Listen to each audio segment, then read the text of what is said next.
G'day everybody, Brad Williams here, CEO of Williams OT, and with me is Kat, our clinical lead for wheelchairs and AT at Williams OT. Now, if you haven't caught up with any of the videos yet, you've got to go back and check them out. This is our What About Wheelchairs, our Williams OT About Wheelchairs video series to educate you as the end user on what might be considered when prescribing a wheelchair. We're trying to teach you some of the jargon, some of the language that is used. We're teaching you about what gets measured and why it's important to get all these measurements done. We've spoken about cushions and what's important about different heights and depths and contours and makes and gels and air and everything. So many. That was a long video, that one. There's so much that goes into cushions and pressure relief. Today, in this video, Kat, we're going to start talking about, we've done the wheelchair bit to here, but we're going to talk about this bit here, the bit that supports your back, and the bit above the hips now. So we've spoken about a lot of things to do up to the hips. What about above the hips? Above the hips. Okay. So I think what we're going to cover today, we spoke in an earlier video about the difference between manual and rigid frame chairs. For this video today, we're going to focus on backrests that are modular, which are able to be taken off the chair, which are relevant for a rigid frame wheelchair. So this chair here, I don't think this backrest folds down.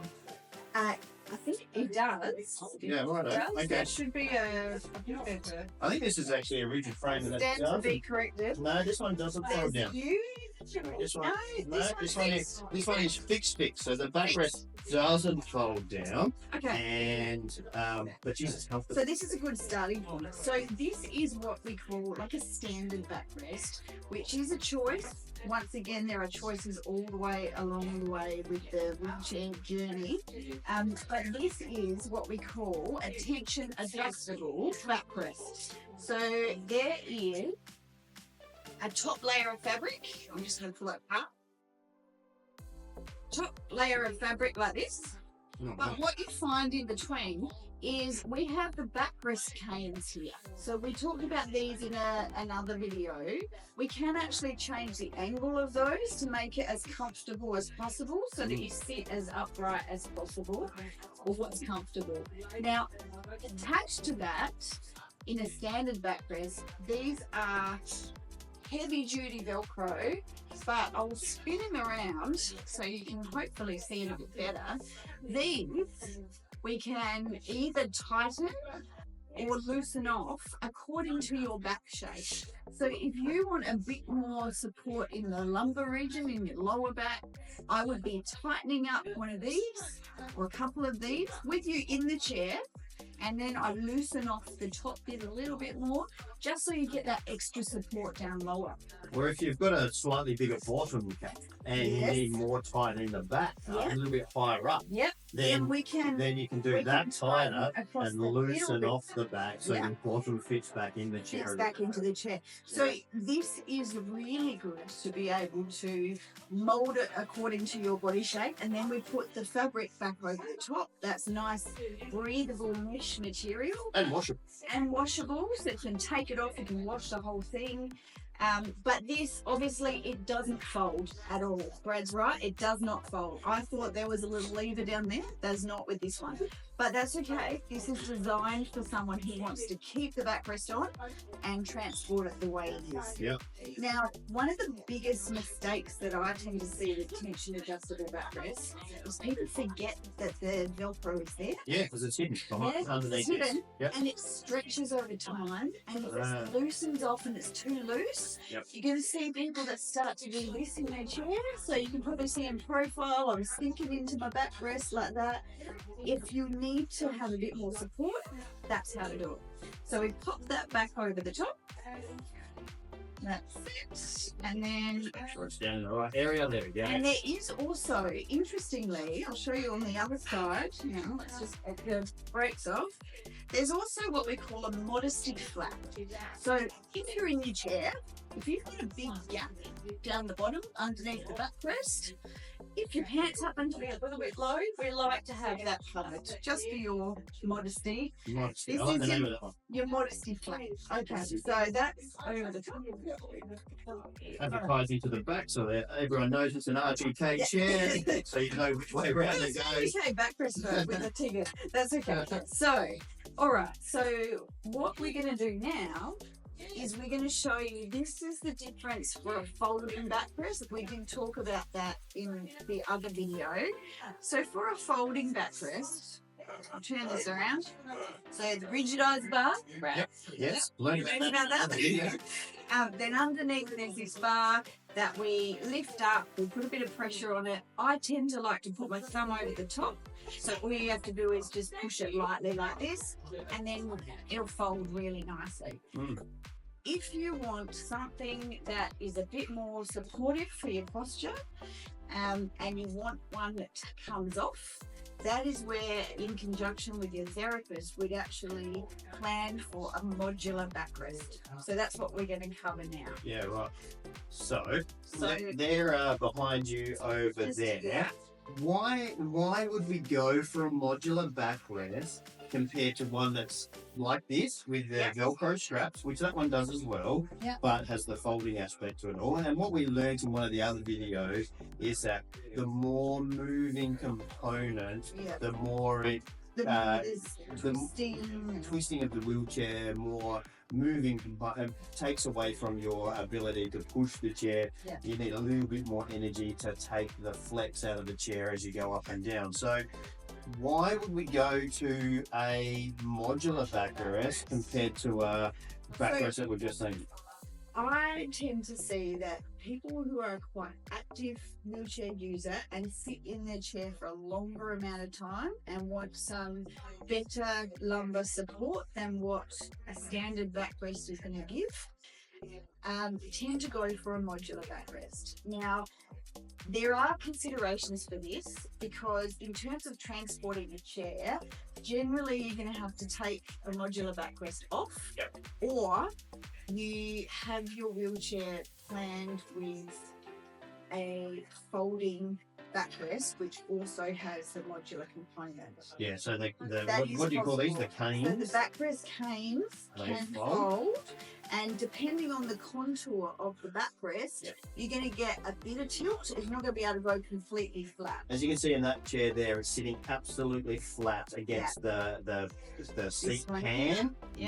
That's another term that you might hear. The seat pan is the seat base. This but one as you would can sit see, like that. it sits quite a lot up because of the curvature of it. Taking it on and off, sometimes it can be a bit tricky. There are, I mean, this is loose because it's not attached to the actual backrest canes, but usually there's some little tabs that need to be flicked and wiggled to get it to release. So with this, the bracketry components, these clip around these hinge points or clamps, clip around the actual backrest canes, and then this component is where you're hooking into. So they can be a little bit fiddly, but you can learn that with a bit of practice. Okay, so you've got one there with a lot of curvature. What have you got behind you over there? Is there just one type of modular, or is there many? There's heaps of different designs, and they come in either flat. You can get a flat one, which is just lower profile or whatever height you need. You would go for a curved design or a deep contour like this if you need a lot of lateral support on your upper body. So if you tend to be someone that slopes to one side like this when you're getting tired, or maybe you've got a higher spinal cord injury, or you've got some scoliosis, or sometimes it's appropriate to have lateral support like this. The other thing to consider is that with this type of backrest, the curve and the way it hugs your body is even in height. If we're looking at supporting someone with scoliosis, often they're actually needing offset laterals. So that's when we might look at a different type of lateral support. But I'll demonstrate this on me. It's not attached to a chair. So you can see how this kind of hugs my body. It's not really the right width, but it's hugging me underneath the armpits, and I can actually swing my shoulder fairly easily if I was actually propelling a chair. If it was the right size. If it's the right size. So it's actually going to give me quite rigid, cushioned back support, but it's going to keep me upright. Yep. I can see the one behind you's got a little bit more shape to it. Does that free up the shoulder blades a bit more, does it? This one is really interesting in design. I actually really like this. They come in different sizes, but the cutout that we see here basically means that you've got more clearance for your shoulders. Just making sure I'm getting it the right way. Yeah, that would be the top. That would be the top. Talk about that in a second. Yep. So it gives you a bit of clearance, but the central bit means that you've got some good thoracic support, kind of mid-back. Yeah, which I don't have in this chair. Yeah. I've got nothing in my thoracic area. So it actually means, I'm just going to come behind Brad really quickly. So if I get Brad to lean forward slightly, so this would sit on Brad. It's not the right width either. I'll just spin this way slightly. So on Brad, it actually sits just above where his shoulder blades are. So, but the cutout means he's got plenty of space. So if you bring your arm back, see how he's got really good range? That's as far as I can go. Yeah. But he's got really good support. But I can actually lean, I can lean into it when they're I'm actually back. really comfortable, aren't they? Yeah. Like, I don't know if you can feel that. I can feel that right down. It actually means you've got really good back support. So that's one benefit of this particular type. What it's got is it's a bit like our cushion series. And what it is that you can build up the cushion to suit a specific postural alignment.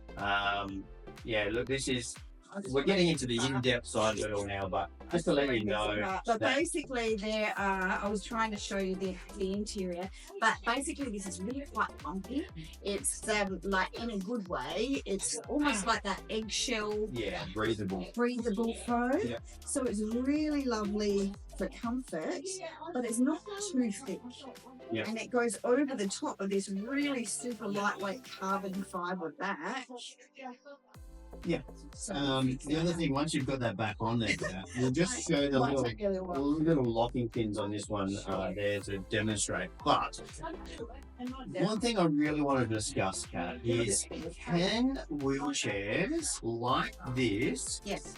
Now, I have a plan for this question. So, this you might be able to, you might take this on notice and get back to me. Yes. Can these wheelchairs be used in an access cab, and what kind of things do we need to consider if it can be used in an access cab? Okay, so officially in terms of guidelines for somebody to be in an to travel in an occupied wheelchair. Yep. So I'm sitting in it and I'm going in the access cab. But that is your car seat effectively. Yes. Officially you should have a headrest for head support in the case of a crash. Yeah, so the one of the other ones there has a... This one here, the sort of cross-shaped one that we had before, this one you can see actually has an attachment for a headrest. So that's the socket that goes down, the headrest comes out of here and would support you behind the back of the head. I'm just going to step out of frame here to show you. Sure. So keep explaining. All of these backrests are crash tested. In order to be imported into Australia, they need to meet particular Australian standards and guidelines, and they're all crash tested separately, as are the wheelchairs. Now, Brad's just bringing into frame now a headrest on the back of a power chair. But it's adjustable to be able to support. Now, when we're using it on a power wheelchair, it's a headrest. It's a headrest. When we're using it in a... Oh, hello. Sorry. When we're using it in a car, it becomes a head restraint. And that's really important to know the difference. It's not about comfort. When we're using it in a car, it's to stop whiplash. Okay, so that's the really important thing about these manual wheelchairs, is that there is nothing to stop whiplash. So the forward propulsion of stopping suddenly, and then all of a sudden you do stop, you get thrown backwards, Yeah. that is to stop you breaking your neck. So it's a restraint to stop the impact of your head going backwards, just like a car seat. So it becomes a head restraint. Now, unfortunately, this one needs some tightening, so it can take that impact of an accident, and that's why. And this one here has multiple different hinge points. In order to have for comfort, in order to have one on a manual chair, you don't have to use it all the time. If you know you're going out in an access cab and not in your own vehicle and transferring into a car seat, then you can take a separate headrest with you, and it doesn't have to be on a hinged post like that. You can have. It can be much lighter weight, but make sure that you talk about the use of your wheelchair and what type of use. Are you going in private cars and you're transferring into the car seat? Or are you going to be using it in an access cab? Because taxi drivers, they quite often don't know about these rules. So having a head restraint is something that might be prescribed for you. You don't really want, because it's ugly to your chair. But if you're going to be using it in an access cab frequently, it's something that you really need to strongly consider. And if you want to avoid transfers into a car seat, then that does have to be considered. What does need to happen is your OT should discuss your means of transporting your chair through the assessment process. And the other consideration for travelling in an access taxi is generally you will need some tie downs as well. So these particular rigid frame chairs don't have tie downs on them because they're not a standard item. Most people who travel with a rigid frame chair will actually transfer across. So more things to consider, more things that go into an assessment. We've spoken in this video about things above the hips, but also about access cab. I think we'll leave this one for another video. We've got some exciting things to talk about here on the Bliff, which is what a lot of people actually want to know about right at the start. So these things on the couch, these are what people come in wanting to know about right from the start, but we've left it almost to the end to discuss them, because all of these other components is so important, and this education series has been about educating you, so you know what goes into an OT assessment when it comes to wheelchairs and prescribing a wheelchair, and what your OT is considering when they do an assessment. Now, everyone's an individual.